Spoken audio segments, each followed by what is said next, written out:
ഒരു മനുഷ്യന് മറ്റൊരു മനുഷ്യന്റെ മുന്നിൽ സുജൂദ് ചെയ്യാൻ കൽപ്പിക്കുമായിരുന്നെങ്കിൽ, ഇതൊരു ഉള്ള ഒരു ഹദീസാണ്.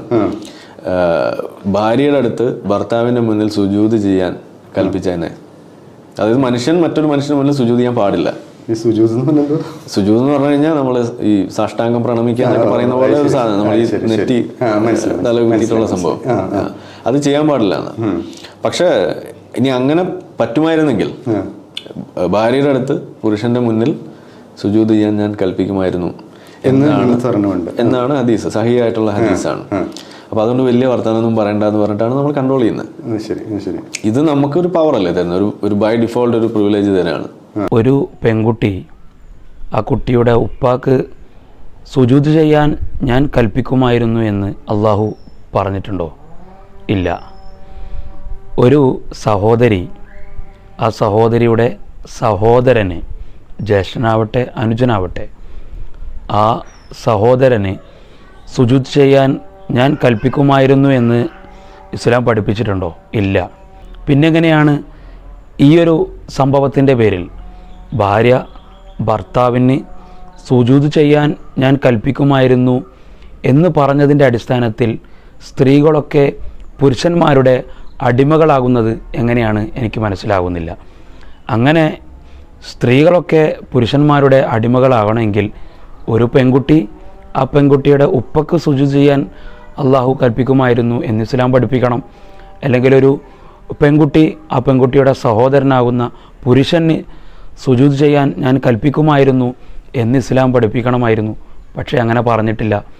അപ്പോൾ ബുദ്ധിയുള്ളവർക്ക് മനസ്സിലാക്കാൻ കഴിയും, ഭാര്യ പെണ്ണായതുകൊണ്ടോ ഭർത്താവ് ആണായതുകൊണ്ടോ അല്ല, ഭാര്യയുടെ പെണ്ണ് എന്നതിനെ പരിഗണിച്ചുകൊണ്ടോ ഭർത്താവ് പുരുഷനാണ് എന്നത് പരിഗണിച്ചുകൊണ്ടോ അല്ല അള്ളാഹു അത് പറഞ്ഞത്. മറിച്ച് ഭാര്യയും ഭർത്താവും തമ്മിലുള്ള ആ ബന്ധം, ഊട്ടിയുറപ്പിക്കപ്പെടുന്ന ആ ബന്ധത്തെ വിശ്വാസികൾക്ക് പഠിപ്പിച്ചു കൊടുക്കാൻ വേണ്ടിയിട്ടാണ് അങ്ങനെയൊരു ഇസ്ലാമിക അധ്യാപനം നടത്തിയിട്ടുള്ളത്.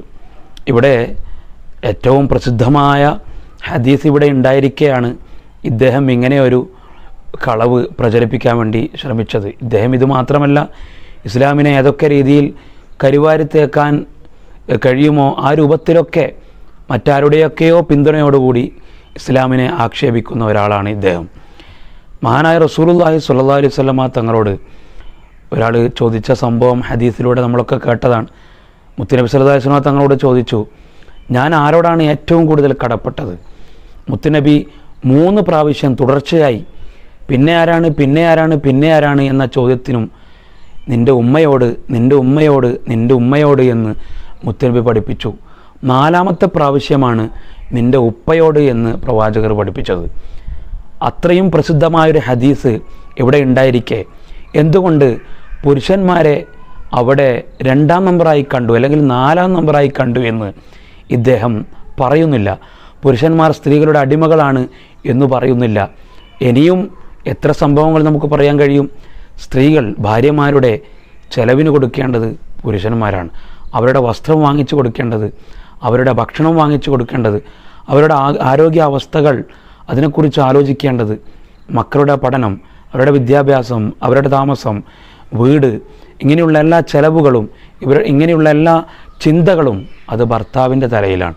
നിങ്ങൾക്ക് പറയാലോ, ഭർത്താവ് സ്ത്രീകൾക്ക് വേണ്ടി അടിമപ്പണി എടുക്കുന്നവരാണ് എന്തും നിങ്ങൾക്ക് വേണമെങ്കിൽ വിശ്വാസികളെ അല്ലെങ്കിൽ ജനങ്ങളെ പറഞ്ഞു പറ്റിക്കാം.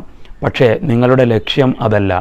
ഇസ്ലാമിനെ ഒരു സ്ത്രീകൾ ഒന്നിനും കൊള്ളാത്തവരാണ് എന്ന് ഇസ്ലാം പഠിപ്പിക്കുന്ന മതമാണ് എന്ന് നിങ്ങൾക്ക് ചിത്രീകരിക്കണം. ഇസ്ലാമിനെക്കുറിച്ച് പഠിക്കണമെങ്കിൽ ഒരു മുസ്ലിമായ ഉമ്മയുടെ മകനായി ജനിച്ചാൽ പോരാ, ഒരു മുസ്ലിം നാമധാരിയായാൽ പോരാ, മറിച്ച് സമഗ്രമായി ഇസ്ലാമിനെക്കുറിച്ച് പഠിക്കേണ്ടതുണ്ട്. ഇസ്ലാം സ്ത്രീക്കാണോ പുരുഷനാണോ കൂടുതൽ പ്രാധാന്യം കൊടുക്കുന്നത് എന്നതിനെക്കുറിച്ച് ഒരുപാട് നിങ്ങൾ പഠിക്കേണ്ടതുണ്ട്. ഇസ്ലാം എല്ലാവർക്കും സ്ഥാനങ്ങൾ കൊടുത്തിട്ടുണ്ട്, എല്ലാവർക്കും പ്രാധാന്യം കൊടുത്തിട്ടുണ്ട്. ഓരോ മേഖലകളിലും ഓരോ സാഹചര്യങ്ങളിലും സ്ത്രീക്കാവട്ടെ പുരുഷനാവട്ടെ അവർക്കർഹിക്കുന്ന സ്വാതന്ത്ര്യവും അവർക്കർഹിക്കുന്ന സ്ഥാനവും പ്രാധാന്യവും ഇസ്ലാം എപ്പോഴും പഠിപ്പിച്ചിട്ടുണ്ട്,